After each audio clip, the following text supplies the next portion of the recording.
Hi friends, നമുക്കൊരു വചനം വായിച്ച് നോക്കിയാലോ. ഞാൻ ലോകത്തിൻ്റെ പ്രകാശമാണ്. എന്നെ അനുഗമിക്കുന്നവൻ ഒരിക്കലും അന്ധകാരത്തിൽ നടക്കുകയില്ല. അവന് ജീവൻ്റെ പ്രകാശമുണ്ടായിരിക്കും.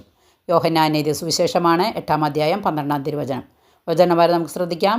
ദൈവത്തെ വെളിപ്പെടുത്തുന്നവനായിട്ടാണ് ഈശോ ലോകത്തിലേക്ക് വന്നത്. ആരും ഒരിക്കലും കണ്ടിട്ടില്ലാത്ത ദൈവത്തെ ലോകത്തിന് വെളിപ്പെടുത്തുന്നവൻ എന്ന നിലയിലാണ് ഈശോ ലോകത്തിൻ്റെ പ്രകാശമായി മാറുന്നത്. പ്രകാശമായി ലോകത്തിലേക്ക് വന്ന ഈശോയുടെ മുൻപിൽ മനുഷ്യൻ ഒരു തീരുമാനം എടുക്കേണ്ടതുണ്ട്.